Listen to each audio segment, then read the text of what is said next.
despite no longer being a hurricane, Irene still packed quite a punch as she rolled through the South Shore.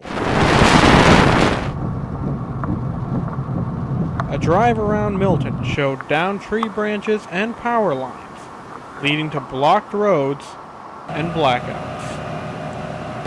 Things weren't very different in neighboring Quincy, where fierce winds and driving rains caused extensive property damage. Yeah, like 10:30 this morning, I was just in the kitchen and I just heard like a crackle and it just smashed on top of my car. Yeah, I just went to the coffee shop and came back, and then like 10 minutes later the tree fell on my car. So it's been a crazy morning. Supposedly it's just going to get worse, so I don't know. Let's hope not. A lot of trees going down. We have these ones going down, that one over here, and then down the end of the street, house got hit. Mostly all the neighbors kind of chipped in, and chainsaws were out, and everyone just kind of make sure everyone's safe. Well, as you can see, it's a much calmer scene here in Wollaston Beach, as the worst of Tropical Storm Irene has already passed through the area. The winds have died down quite a bit, and the rains are nowhere near as torrential as they were earlier this morning.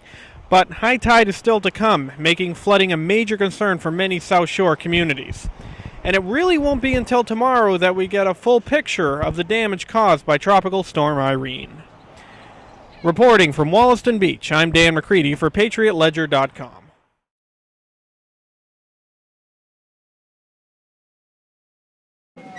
Fifes and drums led the way as Governor Thomas Hutchinson prepared to leave Milton for the last time. The Forbes House Museum reenacted the departure of Massachusetts' last civilian royal governor to recognize Hutchinson's strong ties to the town. When the revolution came, his home was burnt in Boston, and he came out and resided in Milton. And when King George said, "I think it's time for you to come back to England," he had to leave, and he left for Milton. Upon arriving at 88 Wharf Restaurant, he was greeted with an opening volley. There's another opportunity to learn from, appreciate, to celebrate, to remember American history and colonial history. And I think there are a lot of lessons to be found there for all kinds of people, young and old. The governor took to the podium and gave a speech that had some historical liberties. Yes, I support the Townsend Acts. And yes, I support casino gambling. I share the respect for the law that all Englishmen, Sal DeMacy, and other true patriots cherish. Moving the Massachusetts Assembly to Cambridge to avoid the Boston mob was not appreciated either. Thank God Whitey was in Santa Monica. Then he proceeded to take questions from nearly every member of the press. Governor, I'm from the Patriot Ledger. I don't think I'm going to answer any questions for the Patriot Ledger. Fair enough. Finally, a walk down to the Neponset River for his journey back to England.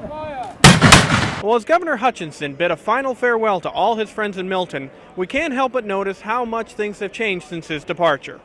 Back in Governor Hutchinson's day, governors were removed by royal decree. Now, they are removed by popular vote.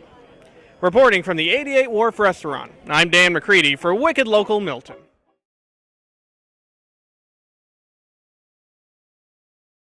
The RV rolled in as 20 people gathered at Milton Town Hall for Congress on Your Corner with Congressman Stephen Lynch.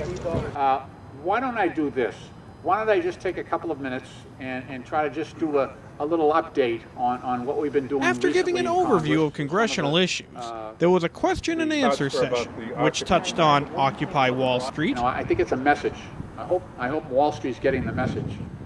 Where the Tea Party movement of the 2010 election was, anti-government. This is anti-Wall Street, which is a different. The 999 plan. It was H.L. Mencken who said, for every complex question, there's one simple answer, and it's invariably wrong. The post office. That affects our economy. So I'm worried about cutting out Saturday delivery because I think it'll be an injury to the post office, not an assist. And look, trade maybe agreements. there was a time when we were so job rich in this country that we could make stupid decisions and still survive. But those days are gone. And we have to think about how we're going to put our sons and daughters and our grandsons and granddaughters to work. And we've got to bring some of that manufacturing base back and stop the incentives that cause companies to move offshore. During the event, Congressman Lynch was presented with a mug to commemorate the upcoming 350th anniversary of Milton, a town which the congressman believes will stay in the 9th Congressional District. I think there may be a narrower Cape Cod district that's created, but I think the 9th Congressional District, because of the strength of the population, I think it'll remain, certainly Milton will remain a central part of that. The Congress on Your Corner events will be running through Saturday. To get locations and times, go to the Congressman's website, lynch.house.gov. Reporting from Town Hall, I'm Dan McCready for Wicked Local Milton.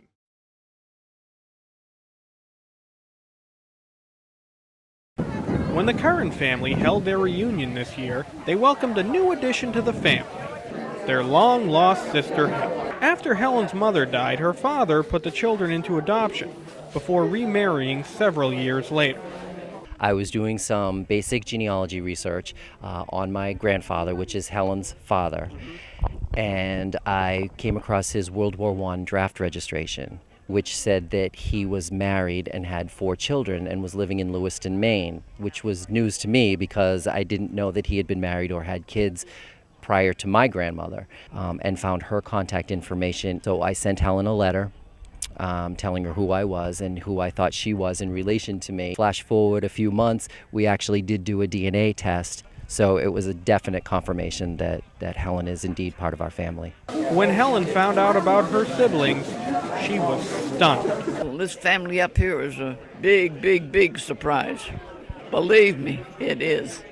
I had one brother that just passed away, and he was 96. And I said, well, now the whole family's gone. And then I found out that I had this family here, and I thank God for that.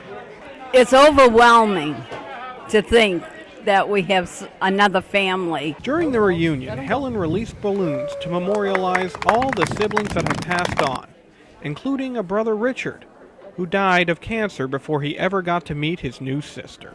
Helen was also made an honorary citizen of Quincy and wasted no time in becoming a big sister. She's the oldest and I'm the youngest. If she gives me any trouble, I'll haul off and put her down, to size.